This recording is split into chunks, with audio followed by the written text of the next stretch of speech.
What's going on, fellas? This is just a quick video. I was on the Fight Night forums on EA Sports website.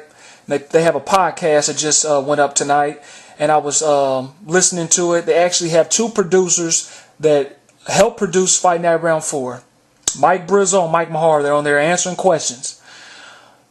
You would not believe some of these answers that I'm hearing. I can't believe it. Like, unbelievable.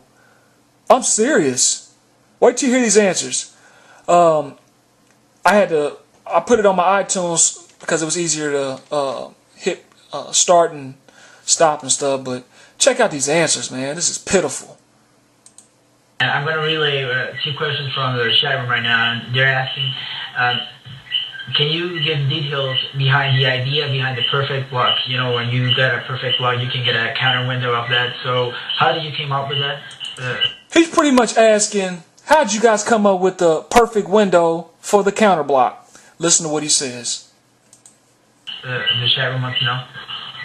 I mean, the basic idea behind it is the idea of just, timing, timing the block against your opponent. So it's one of those things where you try and find the sweet spot between, the real life sport and, people playing a video game. You hear how he said that? He's trying to find the sweet spot from the real life sport to people playing a video game. So pretty much Fantasyland or anything that they think is fun or some unrealistic aspect that doesn't happen in real life. Something made up. Misbelief. Unreal. Fake.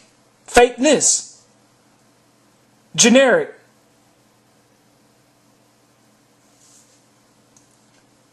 Here we go. So, I mean, a poetic could probably, and any of you guys that have had any boxing experience, just the idea of catching a jab with... Catching a jab. He said, well, poetic, with some boxing experience, and poetic, I would have chimed in on him right there. Catching a jab. Okay, in boxing. Hold on, wait. Let's let him finish. The right hand. So somebody throws a jab at you and you just catch it with, with your backhand, and you can, essentially... He said you're going to catch it with your backhand. How you going to catch a punch with your backhand? Like your mittens open, like your hand is balled up. How can you catch it with your backhand? I don't understand that. When you're watching boxing on TV, do you see people catching it with their backhand? When somebody's jabbing, they blocking it. They not catching it with their hand. Essentially kind of break the guy's timing, even when he's throwing a jab. Because I know the one thing that people freak out about a lot is the perfect block on the jab. I know when I mess around and I'm in the gym. When you mess around, you messing around, man, in a gym. Oh my God, dude, you messing around in the gym. You're not gonna catch a jab and time a jab and freeze, man. If I'm in the ring with you and I'm throwing a jab, I seriously doubt that you're gonna be able to catch my jab and throw me off rhythm. Cause I could be backing up anything, but on Fight Night, man, you guys took it to a whole nother level, man. You ain't catching no jab. You literally freezing them. They can't move, and then you got the camera swiveling in so the guy can hit them. That is not boxing. That's on some fantasy world. I don't even know what world that is. That's on Zorks. I don't even know what planet that's on, man. Come on, man. You guys got to step you guys' game up. Let's go. In the gym, kind of sparring a little bit. If somebody throws a jab at me and I do a good job at catching it with the right hand, so one of the things I try and do a lot of the time is after I've smacked it down, is I just go right over top again with the right hand. You smacking it down. And you playing though. You smacking it down. When on boxing, you see guys smacking jabs down. It's rare that somebody's going to smack it down because they don't want to be putting their hand in. They're going to leave them open. They trying to smack some hand down. Oh my God. I cannot believe... Right over their jab. I've even looked at it. I don't know if it was the last. Dude, I'm just listening to when you're talking, man. It's like you don't even know. I mean, don't take this personal, Brizzo. I'm just frustrated because this game came out and it got to be patched heavily.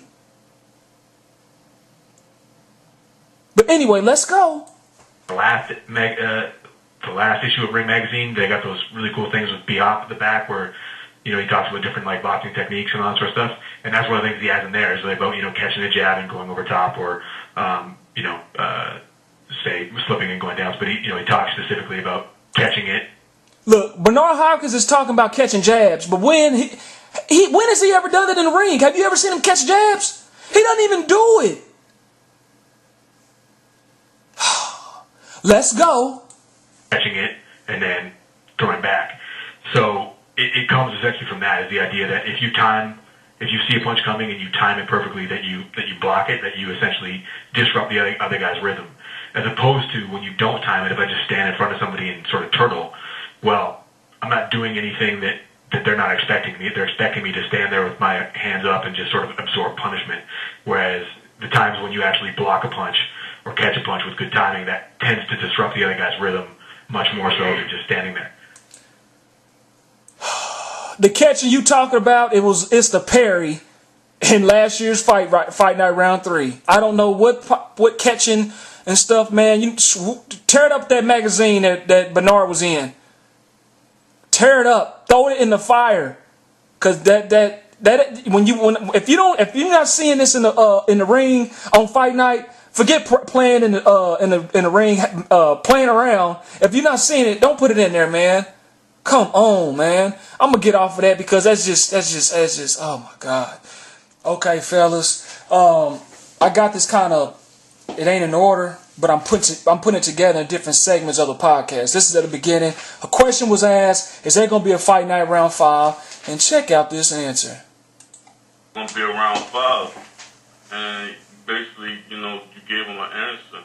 Well, I mean, now let's be, and the thing I would want to say is that what? What? It doesn't sound too confident if they're gonna be around 5. But let him finish. Say is that don't overestimate my importance at EA Sports, So I mean, I think that obviously there's nothing official. You haven't seen any announcements for Peter Moore and all that sort of stuff. But I mean, it's one of those things where it's a successful franchise. It's doing okay. So it's a successful franchise. As in general, Fight Night, Knockout Kings, whatever, but it's doing okay, which means Fight Night Round 4, it's not doing good. It's just doing okay. I kind of think he fumbled a little bit on the answer, mainly because he didn't want to give a confirmation that it was going to be one, and he get in trouble. That's what I'm hoping. How his mannerism. His tone of voice and stuff, how he answered the question. I'm hoping that's what it is. I'm going to leave that at that. And I'm going to have to make another video for this next part. And it's a killer. I mean, this is crazy. Brizzo was asked a question. Mike Mahar was asked a question on simulation. And I'm going to straighten this all out. And just check out what is said. Unbelievable.